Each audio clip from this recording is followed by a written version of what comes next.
Assalamualaikum warahmatullahi wabarakatuh. Perkenalkan, nama saya Hanifah dari Program Studi Pendidikan Matematika Universitas Negeri Semarang. Pada video kali ini, saya akan membahas mengenai validitas dan reliabilitas instrumen.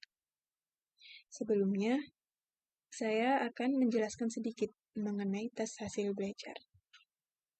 Jadi, tes hasil belajar atau biasa disingkat dengan THB adalah alat ukur yang digunakan untuk melakukan pengukuran guna pengumpulan data hasil belajar. Alat ukur yang baik harus memenuhi dua syarat, yaitu validitas dan reliabilitas. Suatu alat ukur yang tidak reliable atau tidak valid akan memberikan informasi yang keliru mengenai keadaan subjek atau individu yang dikenai tes itu.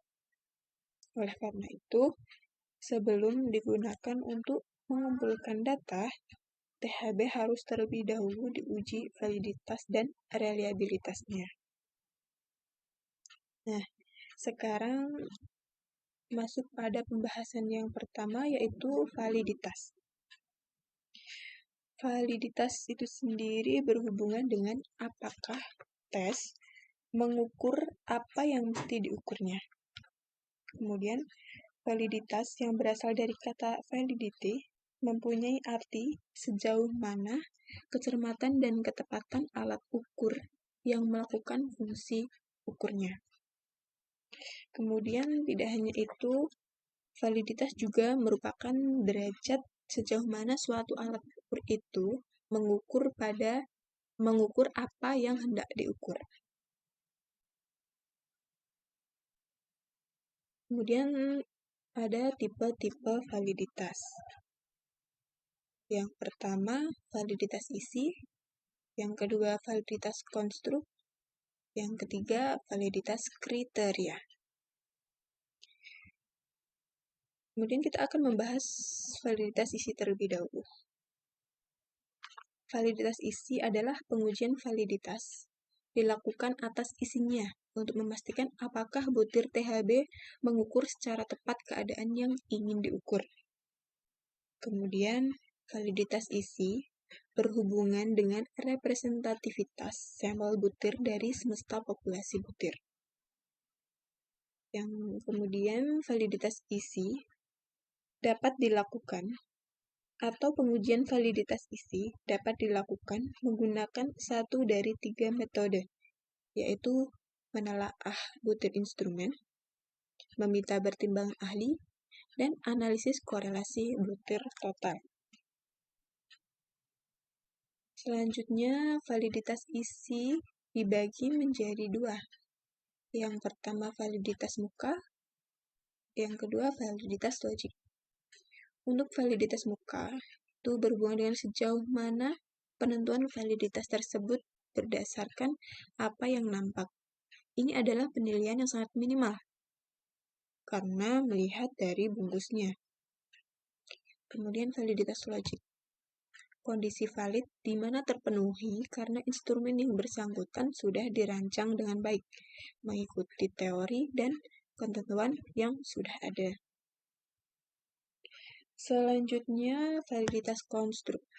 Ini tipe validitas yang kedua, yaitu merujuk pada kesesuaian antara hasil alat ukur dengan kemampuan yang ingin diukur. Kemudian memastikan bahwa alat ukur mengukur apa yang benar-benar diukur, bukan variabel lain. Untuk tipe validitas yang ketiga, yaitu ada validitas kriteria. Untuk validitas kriteria ini, pengujian validitas yang dilakukan dengan membandingkan THB dengan kriteria tertentu di luar THB. Nah, untuk validitas kriteria itu sendiri dibagi menjadi dua. Yang pertama ada validitas prediktif, yang kedua validitas konkuren. Untuk validitas prediktif itu sendiri adalah seberapa besar derajat tes berhasil memprediksi kesuksesan seseorang pada situasi yang akan datang. Alat ukur yang dimaksudkan sebagai prediktor bagi kinerja di masa yang akan datang. Kemudian validitas konkuren. yaitu seberapa besar derajat skor tes berkorelasi dengan skor yang diperoleh dari tes lain yang sudah mantap bila disajikan dengan pada saat yang sama atau dibandingkan dengan kriteria lain yang valid yang diperoleh pada saat yang sama. Ada dua hal yang mempengaruhi tingkat validitas. Yang pertama ada kemampuan pewawancara atau tester, apakah mengikuti petunjuk atau pedoman kuesioner atau tidak.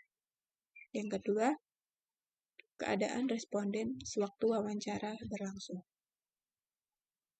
Nah, sekarang kita masuk pada pembahasan yang kedua, yaitu reliabilitas. Reliabilitas itu berhubungan dengan sejauh mana hasil pengukuran dapat dipercaya dan sejauh mana suatu hasil pengukuran relatif konsisten apabila pengukuran dilakukan berulang kali, asalkan aspek yang diukur dalam diri subjek belum berubah. Jadi, tes hasil belajar dikatakan dapat dipercaya apabila memberikan hasil pengukuran hasil belajar yang relatif tetap secara konsisten.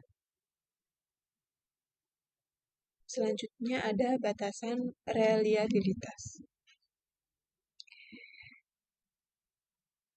Yang pertama, reliabilitas dapat dicapai apabila kita mengukur himpunan objek yang sama berulang kali dengan instrumen yang sama atau serupa akan memberikan hasil yang sama.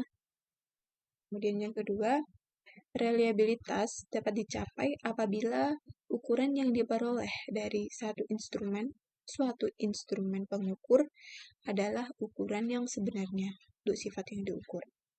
Kemudian batasan yang ketiga yaitu keandalan dicapai dengan meminimalkan galat pengukuran yang terdapat pada suatu instrumen pengukur. Jadi, dari definisi reliabilitas dapat disimpulkan bahwa reliabilitas berhubungan dengan kemampuan alat ukur untuk melakukan pengukuran secara cermat, dan reliabilitas merupakan akurasi dan presisi yang dihasilkan oleh alat ukur dalam melakukan pengukuran.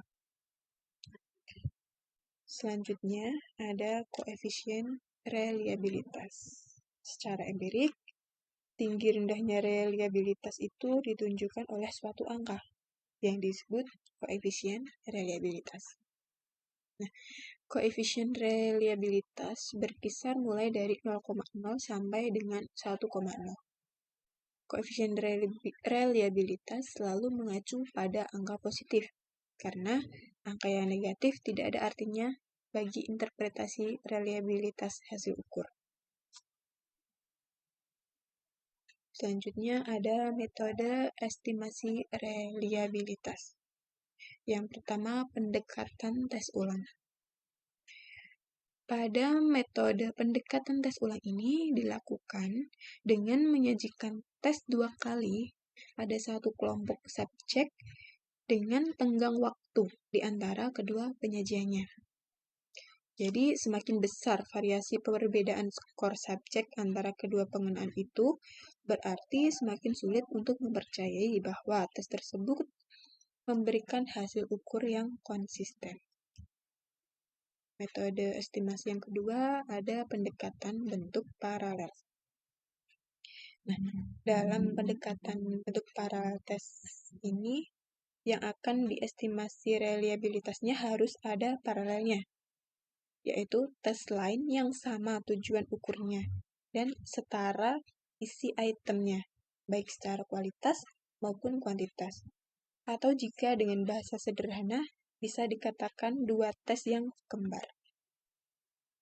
Untuk metode estimasi yang ketiga ada pendekatan konsistensi internal.